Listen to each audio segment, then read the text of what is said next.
Hello friend, स्वागत है आप सभी का अपने चैनल आस्क बोर्ड में। आज के इस वीडियो में हम लोग बिहार बोर्ड इंटर परीक्षा के लिए क्लास 12 का जो 100 मार्क्स हिंदी है उसका यहाँ आप देखिए चैप्टर 7 क्या है, ओ सदा नीरा। और यहाँ आप देखिए ओ सदा नीरा का सबसे पहले हम लोग सारांश पढ़ेंगे, उसके बाद से यहाँ आप देखिए कहानी को समझेंगे, उसके बाद से इसका ऑब्जेक्टिव किया जाएगा। तो यहाँ आप देखिए वन शॉट क्लास होने वाला है। तो यहाँ आप देखिए शुरू से अंत तक पढ़िएगा आप लोग, पूरा आपको 100% समझ में आएगा कहानी। और आप लोग कहानी समझ में आ जाएगा तो ऑब्जेक्टिव आराम से क्लियर कर सकते हैं। तो आपको क्या करना है बाबू, चैनल पे पहली बार आए हैं तो चैनल को सब्सक्राइब कर दीजिए। सब्सक्राइब करने के बाद से जो बेल आइकॉन होता है उसको दबा के आप लोग ऑल पे कर लीजिए। वीडियो को लाइक नहीं किए फटाफट कर दीजिए। और यहाँ आप देखिए व्हाट्सअप ग्रुप में नहीं जुड़े हैं तो यहाँ पे हम अपना व्हाट्सअप नंबर लिख देते हैं 9135742024। आप इस पर मैसेज करके बोलिए कि सर हमको ग्रुप में जोड़ दीजिए, तो हम आपको ग्रुप में जोड़ देंगे। तो बाबू यहाँ आप देखिए ऑनलाइन टेस्ट चल रहा है, जाके फटाफट दीजिएगा क्लास होने के बाद ख़त्म। और इसका पीडीएफ भी देंगे आपको बिल्कुल फ्री में। इसका पीडीएफ सारांश सहित पीडीएफ भी मिलेगा आपको बिल्कुल फ्री में। तो वीडियो के अंत तक बने रहिए, हम आपको बताएंगे कि आप लोग इसका पीडीएफ कैसे डाउनलोड कर सकते हैं। तो आज यहाँ आप देखिए अगर आपके फाइनल बोर्ड परीक्षा में ऑब्जेक्टिव सब्जेक्टिव अगर पूछेगा ओ सदा नीरा से, और बहुत सारा प्रश्न ओ सदा नीरा से आता है, कम से कम 10 नंबर का प्रश्न आता है, तो 10 नंबर इसी वीडियो से रहेगा, ये हमारा गारंटी है। तो फटाफट आप लोग वीडियो को लाइक कर दीजिए। तो चलिए यहाँ पे पहले कुछ यहाँ देखिए इंपॉर्टेंट बातें जान लेते हैं जो आपके लिए काफ़ी महत्वपूर्ण साबित होने वाला है। तो यहाँ देखिए सबसे इंपॉर्टेंट बात है कि ओ सदा नीरा के जो लेखक है वो कौन है, जगदीश चंद्र माथुर है। ये आप लोग याद रखिएगा, 100% एग्जाम में आता है। और उनका जन्म भी आपको याद रखना है कि 16 जुलाई 1917 को हुआ था। किन का, तो जगदीश चंद्र माथुर का जन्म यहाँ पे 16 जुलाई 1917 का हुआ था। और ओ सदा नीरा के लेखक कौन है, तो जगदीश चंद्र माथुर है, ये आप लोग याद रखिएगा। उनका भूमि यानी जन्म स्थान कहाँ है, जन्म भूमि अगर आपसे पूछेगा तो खुर्जा बुलंदशहर जिला। यहाँ आप देखिए बुलंदशहर क्या है बाबू, जिला है। और ये कहाँ पड़ता है, तो उत्तर प्रदेश में पड़ता है। तो आप लोग यहाँ पे देखिए अगर आपसे पूछेगा कि जगदीश चंद्र माथुर का जन्म स्थान कहाँ है, तो यहाँ देखिए गांव खुर्जा है, बुलंदशहर जिला है और उत्तर प्रदेश में पड़ता है। ये आप लोग याद रखिएगा। और अगर आपसे पूछेगा कि जगदीश चंद्र माथुर जी का निधन कब हुआ था, तो निधन हुआ था 14 मई 1978 को। ये आप लोग 100% याद रखिएगा। ये सभी प्रश्न आपके एग्जाम में जरूर आता है। और ये कुछ बेसिक सी बातें हैं, उसके बाद से बाबू हम सभी चीज़ों को क्लियर करेंगे। सिर्फ आप लोग यहाँ देखिए वीडियो देखते जाइए, 100% आपको पूरा समझ में आने वाला है। पूरा सारांश के साथ हम आपको बताने वाले हैं। तो पूरा आप लोग यहाँ पे देखिए अच्छे से समझिएगा। अब यहाँ पे देखिए इंपॉर्टेंट यहाँ पे एक टॉपिक आता है, ध्यान दीजिएगा सभी बच्चे, जगदीश चंद्र माथुर की रचनाएं। और ये आप लोग याद कर लीजिएगा, इसका पीडीएफ दे देंगे बाबू, आप लोग सभी बच्चे याद कर लीजिएगा। जगदीश चंद्र माथुर की रचनाएं कौन सी है, तो भोर का तारा है जो 1946 में यहाँ आप देखिए लिखी गई थी, प्रकाशित हुई थी। कोणार्क है जो 1950 ईस्वी में यहाँ आप देखिए प्रकाशित हुई थी। यहाँ पे देखिए ओ मेरे सपने, ये भी किन का है, तो जगदीश चंद्र माथुर का है। आपसे पूछ सकता है कि भोर का तारा के लेखक कौन है, कोणार्क के लेखक कौन है, ओ मेरे सपने ये इसके लेखक कौन है, तो आप लोग जवाब दीजिएगा जगदीश चंद्र माथुर जी हैं। यहाँ देखिए ओ मेरे सपने के लेखक कौन है, जगदीश चंद्र माथुर। और ये प्रकाशित कब हुई थी, तो 1950 में हुई थी। ये आप लोग याद रखिए। यहाँ आप देखिए सरदिया, यहाँ आप देखिए शारदिया, यहाँ आप देखिए ये कब प्रकाशित हुई थी, तो 1959 में हुई थी। ये आप लोग याद रखिएगा। 10 तस्वीरें, ये मोस्ट वीवीआई है। ये पूछा जाता है कि 10 तस्वीरें के लेखक कौन है, तो जगदीश चंद्र माथुर जी हैं। और इसका प्रकाशन वर्ष क्या है, तो 1962 ईस्वी है। ये आप लोग याद रखिएगा। यहाँ आप देखिए परंपराशील नाट्य, इसका यहाँ आप देखिए इसका जो रिलीज डेट है यहाँ आप देखिए कब हुआ था, तो 1968 ईस्वी में हुआ था। और पहला राजा, ये भी पूछा जाता है, पहला राजा के लेखक कौन है, तो यहाँ पे देखिए पहला राजा के लेखक हो जाएंगे जगदीश चंद्र माथुर। और इसका यहाँ पर देखिए ये प्रकाशित कब हुआ था, तो 1970 ईस्वी में हुआ था। यहाँ पर देखिए जिन्होंने जीना जाना, यहाँ पर क्या लिखा है, जिन्होंने जीना जाना, इसके लेखक कौन है, तो इसके भी लेखक जगदीश चंद्र माथुर हैं। और इसका प्रकाशन कब हुआ था, तो 1972 ईस्वी में हुआ था। ये जो इम्पोर्टेंट टॉपिक जो आपको बताए हैं 100% आप लोग याद रखिएगा। इसमें से 2-3 प्रश्न तो आपको 100% आएंगे ही आएंगे।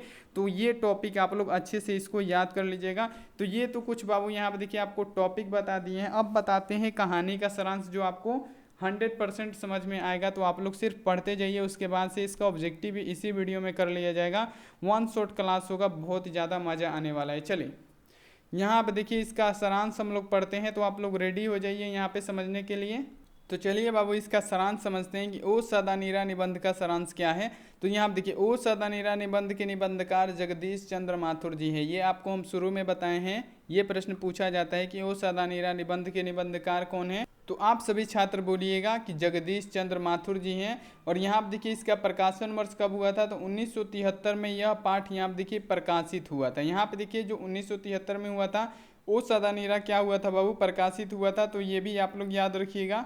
अब आता है यहाँ आप देखिए अगला, यहाँ पे क्या लिखे, यह पाठ निबंध यहाँ आप देखिए संग्रह बोलते क्षण से लिया गया। अब यहाँ पे पूछा जाएगा आपके एग्जाम में कि यहाँ पे देखिए ओ सदा नीरा किस संग्रह से लिया गया। यहाँ आप देखिए सारांश पढ़ने का यही में आप देखिए फायदा है। आपसे पूछेगा क्या कि ओ सदा नीरा किस संग्रह से लिया गया है, तो यहाँ पे देखिए क्या लिखा हुआ है कि यह पाठ निबंध संग्रह बोलते क्षण से लिया गया है।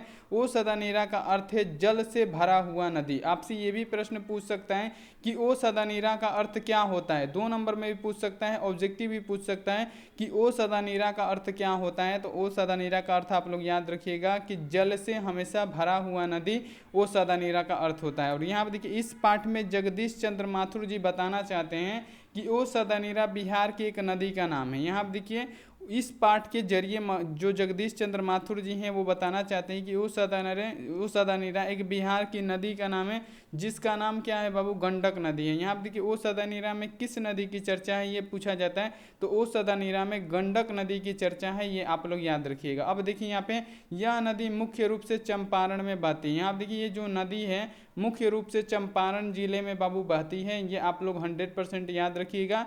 यहाँ आप देखिए इसके किनारे बहुत ही नगर बसा हुआ है। यहाँ आप देखिए जो गंडक नदी है उसके किनारे बहुत से शहर क्या हुए बाबू, बसे हुए हैं। यहाँ आप देखिए कितना बेहतरीन आपको सारांश समझा रहे हैं, सबका यहाँ आप देखिए एक एक क्वेश्चन बन जा रहा है जो आपके एग्जाम में पूछा जाता है। यहाँ आप देखिए यह नदी मुख्य रूप से चंपारण में बहती है और इसके किनारे बहुत से नगर बसा हुआ है। यानी इसके किनारे क्या है, बहुत सा नगर क्या हुआ है, बसा हुआ है। यहाँ आप देखिए वो कहते हैं कि नदियों में बाढ़ आना वह मनुष्य के स्वार्थ का कारण है। यहाँ आप देखिए वो बोलते हैं कि नदियों में जो बाढ़ आता है, नदियों यहाँ पर देखिए नदियों का पानी फुल हो जाता है, नदी में जो बाढ़ आता है आसपास के गांव जो होते हैं, मोहल्ले होते हैं, वो क्या होते हैं बाबू, डूबने लगते हैं।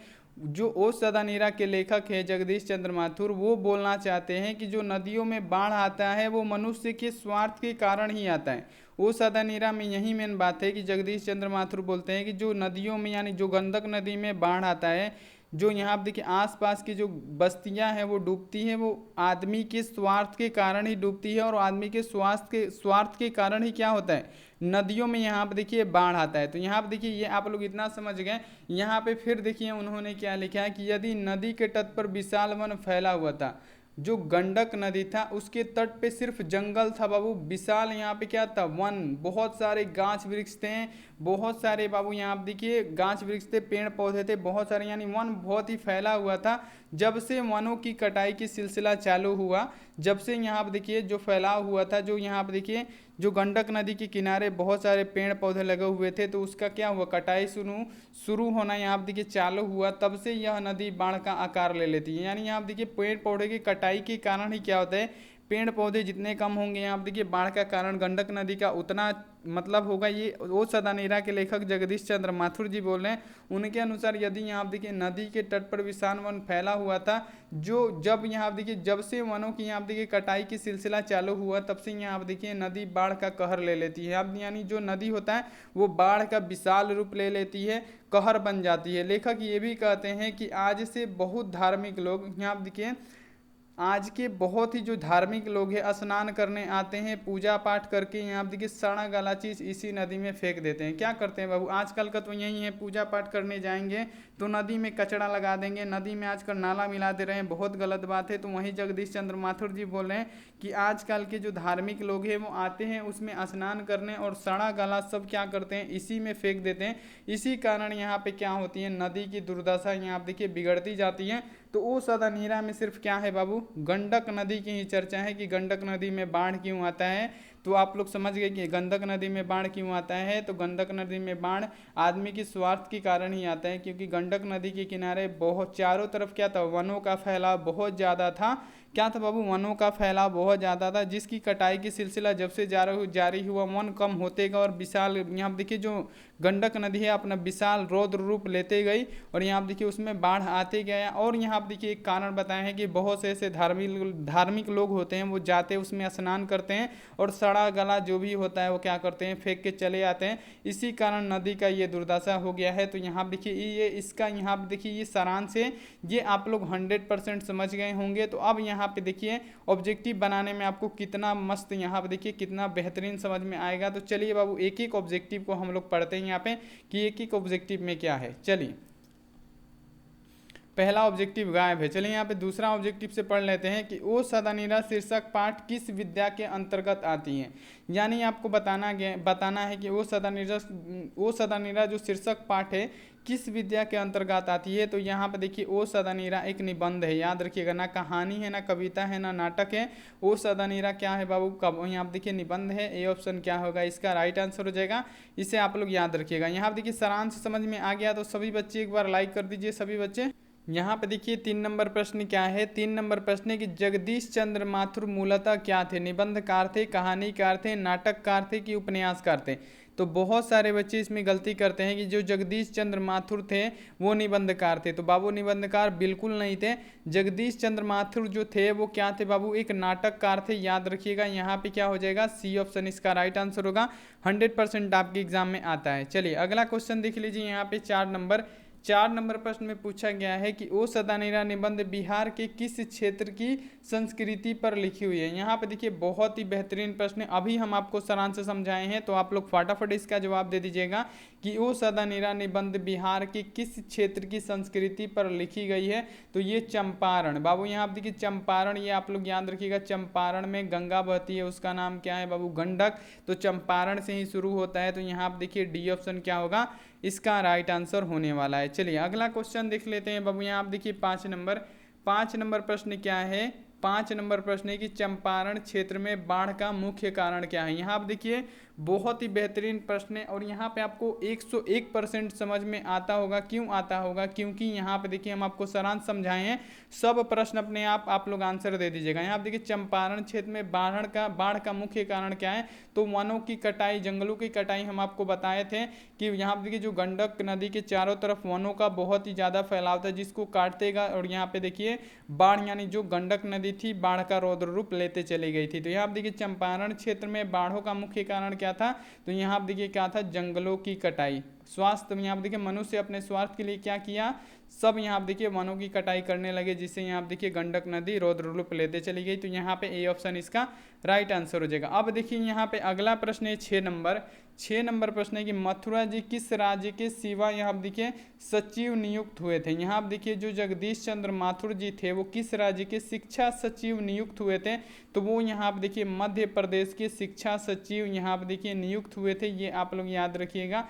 ए ऑप्शन यहाँ पे क्या होगा, इसका राइट आंसर हो जाएगा, इसे आप लोग याद रखिएगा। बहुत ही बेहतरीन प्रश्न है और ऐसे ऐसे प्रश्न तो आएंगे ही आपके एग्जाम में। चलिए अगला क्वेश्चन देखिए, यहाँ पे अगला क्वेश्चन है 7 नंबर कि धांगड़ों को नील की खेती के सिलसिले में कब लाए गए। जो धांगड़ जाति थे जो नील की खेती करने के लिए आए थे, उनको यहाँ पे देखिए किस शताब्दी में लेके आया गया था। तो आप लोग याद रखिएगा 18वीं शताब्दी में लेके धांगड़ को नील की खेती के लिए आया गया था। यहाँ पे क्या होगा, ए ऑप्शन इसका राइट आंसर होगा, इसे आप लोग याद रखिएगा। चलिए अगला क्वेश्चन देख लीजिए, यहाँ पे 8 नंबर प्रश्न क्या है, यहाँ पे ध्यान दीजिए आप लोग कि गांधी जी जो थे चंपारण कब आए थे। अब यहाँ पे देखिए बहुत ही बेहतरीन प्रश्न है कि जो गांधी जी थे वो चंपारण कब आए थे। तो यहाँ पे आप लोग बताइए गांधी जी चंपारण कब आए थे। तो गांधी जी चंपारण अप्रैल 1917 में आए थे, ये आप लोग याद रखिएगा, 100% इसका राइट आंसर हो जाएगा। अप्रैल 1917 में गांधी जी चंपारण आए थे, ये आप लोग याद रखिएगा। अगला क्वेश्चन देख लीजिए, यहाँ पे 9 नंबर प्रश्न क्या है कि 3 कठिया प्रथा का संबंध किससे है। मोस्ट इंपॉर्टेंट है और जो भी प्रश्न पूछा जाएगा आपको इस चैप्टर से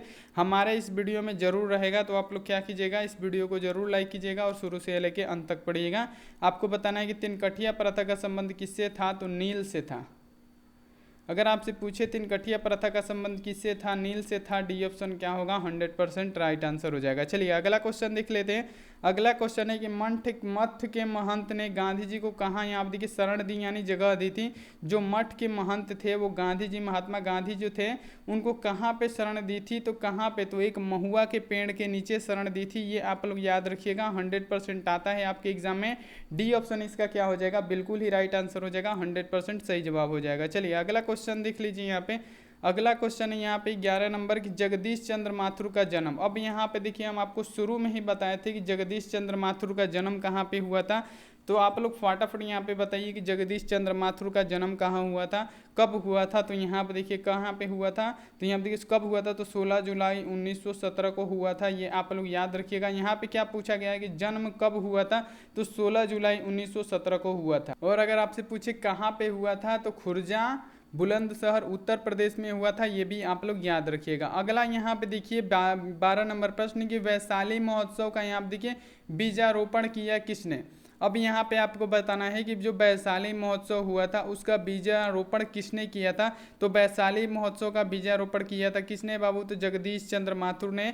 याद रखिएगा यहाँ पे क्या हो जाएगा, बी ऑप्शन इसका राइट आंसर होगा। इसे आप लोग 100% बाबू याद रखिएगा। अगला क्वेश्चन देख लेते हैं यहाँ पे। अगला क्वेश्चन है 13 नंबर की, कौन सी कृति मथुरा जी की नहीं है। अब यहाँ पे बताइए कौन सी कृति मथुरा जी की नहीं है। तो यहाँ आप देखिए मेरी बांसुरी तो लिखी हुई है मथुरा जी की, और यहाँ आप देखिए बंदी ये भी मथुरा जी की है। यहाँ आप देखिए कोणार्क ये भी मथुरा जी की है, लेकिन यहाँ पे जो रेशमी टाई है वो किसका है, ये यहाँ पे देखिए ये मथुरा जी का नहीं है। ये आप लोग याद रखिएगा, 100% आपके एग्जाम में ये प्रश्न आता है। अगला क्वेश्चन देख लीजिए यहाँ पे 14 नंबर प्रश्न क्या है कि कौन सी कृति यहाँ आप देखिए मथुरा जी की नहीं है। तो यहाँ पे देखिए कौन सी कृति मथुरा जी की नहीं है, यहाँ पे फटाफट पहले आप लोग आंसर दीजिए। तो यहाँ पे देखिए जानवर और जानवर ये मथुरा जी की है, कहानी नई कहानी यहाँ पे मथुरा जी की है, यायावर रहेगा याद ये भी मथुरा जी की कहानी है। लेकिन भोर का तारा क्या है बाबू, मथुरा की कहानी नहीं है।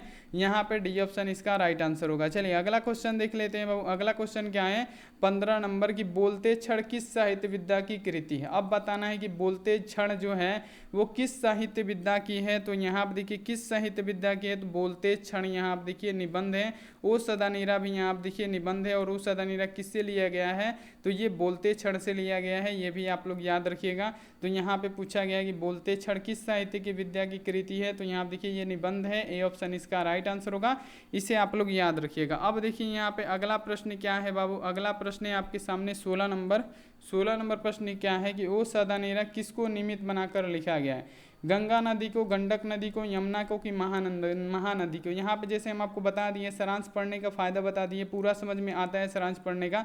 तो यहाँ पे देखिए ओ सदा नीरा में किस नदी की चर्चा है, तो गंडक नदी की चर्चा है। तो यहाँ पे देखिए क्या होगा, बी ऑप्शन क्या होगा, इसका राइट आंसर हो जाएगा। चलिए अगला क्वेश्चन देख लेते हैं यहाँ पे 17 नंबर की, 10 तस्वीरों के रचनाकार कौन है, और ये मोस्ट इंपॉर्टेंट है, फटाफट आप लोग इसका आंसर दे दीजिए।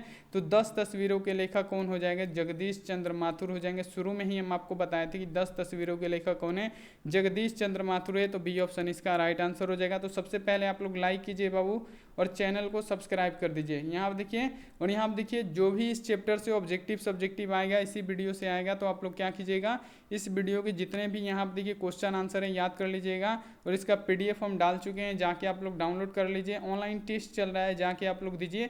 नहीं आता है तो रुकिए, अब हम आपको बताते हैं। तो चलिए अब हम आपको बताने जा रहे हैं कि आप लोग ऑनलाइन टेस्ट कैसे दे सकते हैं, PDF और नोट्स कैसे डाउनलोड कर सकते हैं। सबसे पहले आपको क्या करना है, अपने फ़ोन को ओपन करना है। फ़ोन में आपके गूगल या क्रोम होता है, उसमें किसी एक को ओपन करना है। सर्च बार में लिखना है आस्क बोर्ड। आस्क बोर्ड लिख के आपको क्या कर देना है, सर्च कर देना है। जैसे ही आप सर्च करेंगे आस्क बोर्ड होम लिखा हुआ आएगा, आपको इसी पे एक बार क्लिक करना है। क्लिक करेंगे ऐसा पेज आएगा। अगर आपको ऑनलाइन टेस्ट देना है तो सबसे पहले इस ऐड पे क्लिक कीजिएगा, तभी आपका ऑनलाइन टेस्ट चालू होगा। तो यहाँ पे सबसे पहले इस ऐड पे क्लिक कीजिएगा, उसके बाद से टेस्ट लिखा हुआ है, इसी पे आप लोग एक बार क्लिक कीजिए। क्लिक करने के बाद से यहाँ देखिए सबसे जो ऊपर वाला टेस्ट है उसी पे आपको एक बार क्लिक करना है, वहीं लाइव टेस्ट होता है। जैसे ही क्लिक करेंगे ऐसा पेज आएगा, जो ऐड दिखेगा उस पर क्लिक करते जाइएगा। जैसे यहाँ देखिए ये सब ऐड है, इस पर आप लोग क्लिक कर दीजिएगा, और यहाँ देखिए स्टार्ट लिखा है, स्टार्ट कर दीजिए। नेम पूछेगा, आप लोग अपना नाम डाल दीजिएगा। हम यहाँ पे आस्क बोर्ड डाल देते हैं और यहाँ पे नेक्स्ट कर देंगे। तो यहाँ देखिए 15 मिनट का टाइम है आपके पास, 40 यहाँ पे क्वेश्चन है। तो फटाफट आइए आप लोग ऑनलाइन टेस्ट दे दीजिए। अब बताते हैं आप लोग PDF और नोट्स कैसे डाउनलोड कर सकते हैं। तो अगर यहाँ आप देखिए आपको नहीं दिखेगा क्लास 12th हिंदी। यहाँ देखिए वो सदनीरा का नोट्स डाउनलोड करें तो आपको सिंपली नीचे आना है, नीचे वो जरूर रहेगा। नीचे यहाँ आप देखिए एजुकेशन में आएंगे तो सबसे ऊपर ही दिखेगा, जिस पे क्लिक करके आप लोग डाउनलोड कर सकते हैं। तो थैंक्स फॉर वॉचिंग, मिलते हैं ऐसी अगली क्लास में। तब तक आप अपना ध्यान रखिए, मन लगा के पढ़ाई कीजिए। Take care and bye.